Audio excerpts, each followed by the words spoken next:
ಜೈ ಶ್ರೀರಾಮ ಸ್ನೇಹಿತರೆ, ಹಿಂದೂಗಳಿಗೆ ನಮಸ್ಕಾರ. ನಾನೇನು ನಿಮ್ಗೆ ಹೇಳೋಕೆ ಇಷ್ಟಪಡ್ತೀನಿ ಅಂದರೆ, ತುಂಬ ಜನ ಏನಾದ್ರು ಸನಾತನ ಧರ್ಮದ ಬಗ್ಗೆ ಮಾತಾಡಿದಾಗ ಇಲ್ಲ ಏನಾದ್ರು ಒಂದು ಮಾಹಿತಿ ಕೊಟ್ಟಾಗ ನೀವು ಸುಮ್ಮನೆ ಬಂದು ಮಾತಾಡ್ತೀರಾ, ಏನೂ ಮಾಡೋಕ್ಕಾಗಲ್ಲ, ನಮ್ಮ ದೇಶದಲ್ಲೆಲ್ಲ ಬರೀ ಹಿಂದೂಗಳು ಇರೋದು, ಯಾರೇನು ಕಿತ್ಕೊಳ್ಳೋಕ್ಕಾಗಲ್ಲ ಅಂತೇಳಿ.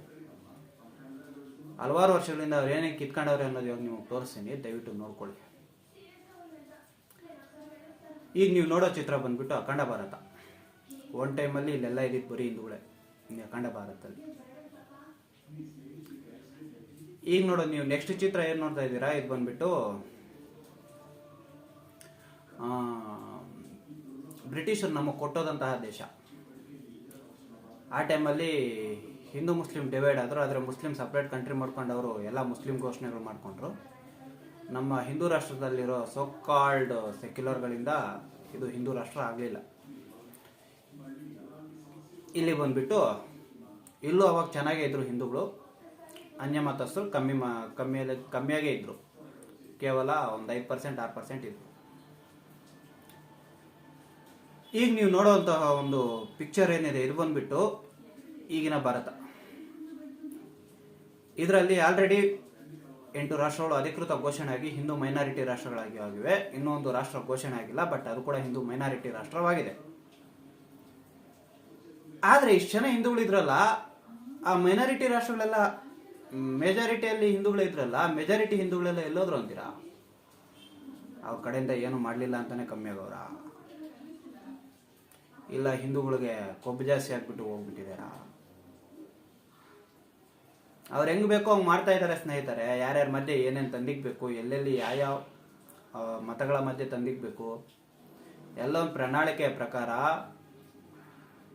ಹಿಂದೂಗಳನ್ನ ಡಿವೈಡ್ ಮಾಡೋಕ್ಕೆ ಒಂದು ಕಡೆ ನಾಸ್ತಿಕರು, ಇನ್ನೊಂದು ಕಡೆ ಹೇತುವಾದಿಗಳು, ಇನ್ನೊಂದು ಕಡೆ ಮುಸ್ಲಿಮರು, ಇನ್ನೊಂದು ಕಡೆ ಕ್ರಿಶ್ಚಿಯನ್ಸು. ಇಷ್ಟು 4 ಗುಂಪುಗಳ ಮಧ್ಯೆ ಹಿಂದೂಗಳು ಒಂದೇ ಒಂದು ಗುಂಪಾಗಿ ಹೋರಾಟ ಮಾಡ್ತಾ ಇದ್ದಾರೆ. ಆದರೆ ಇಲ್ಲಿರೋ ಈ ಒಂದು ಗುಂಪು ಹಿಂದೂಗಳಲ್ಲಿ ಹಲವಾರು ಮೌನವಾಗಿರೋರೇ ಇದ್ದಾರೆ. ಎಲ್ಲರ ಕಡೆಯಿಂದನೂ ಆ್ಯಕ್ಷನ್ ಆಗಬೇಕು, ಆವಾಗಲೇ ಚೆನ್ನಾಗಿರುತ್ತೆ. ಸರಿ, ನೀವೇನು ಮಾಡಬೇಕು ಅಂದರೆ, ಹಲವಾರು ಜನ ಕೇಳ್ತಾರೆ, ಈ ಪ್ರಶ್ನೆ ಬಂದೇ ಬರುತ್ತೆ, ನಾ ಇವಾಗ ಏನು ಮಾಡೋಕ್ಕಪ್ಪ, ಸಾಧ್ಯ ಆಗುತ್ತೆ, ನಾವು ಫ್ಯಾಮಿಲಿ ಇರೋದು ಅಂತ. 100% ನಮಗೂ ಫ್ಯಾಮಿಲಿಗಳೇ ಇರೋದು, ನಾವೇನು ಫ್ಯಾಮಿಲಿ ಬಿಟ್ಟೆ ಬಂದಿಲ್ಲಪ್ಪ, ನಾವು ಫ್ಯಾಮಿಲಿಗಳ ಜೊತೆಗೆ ಇರೋದು.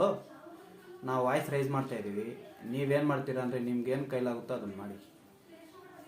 ಆದರೆ ಒಂದು ಲೈಕ್ ಮಾಡಿಬಿಟ್ಟು ನಿಮ್ಮ ಕಮೆಂಟ್ ಆದರೂ ನಮಗೆ ತಿಳಿಸ್ಕೊಡಿ.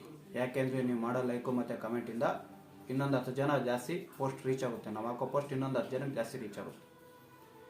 ಎಷ್ಟು ಪೋಸ್ಟ್ ಜಾಸ್ತಿ ರೀಚ್ ಆದರೆ ನಮಗಷ್ಟು ಸಹಕಾರ ಸಿಗುತ್ತೆ, ಬೆಂಬಲ ಸಿಗುತ್ತೆ.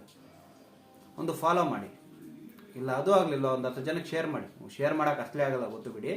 ಅಟ್ಲೀಸ್ಟ್ ಮಿನಿಮಮ್ ಕಡೆ ಪಕ್ಷ ಒಂದು ಲೈಕ್ ಮಾಡಿಬಿಟ್ಟು ಒಂದು ಕಮೆಂಟ್ ಆದರೂ ಹಾಕ್ರಪ್ಪ ಪಾಸಿಟಿವ್ ಆಗಿ. ಅದರಿಂದ ನಾನು ಒಂದು 2 ಹೆಚ್ಚಿಗೆ ರೀಚ್ ಆಗುತ್ತೆ ಪೋಸ್ಟು. ಅದರಿಂದ ನಮ್ಗೆ ಇನ್ನು ಸ್ವಲ್ಪ ಬಲ ಸಿಕ್ದಂಗೆ ಆಗುತ್ತೆ, ಹೋರಾಟ ಮಾಡೋರಿಗೆ ಇನ್ನು ಸ್ವಲ್ಪ ಧೈರ್ಯ ತುಂಬ್ದಂಗೆ ಆಗುತ್ತೆ.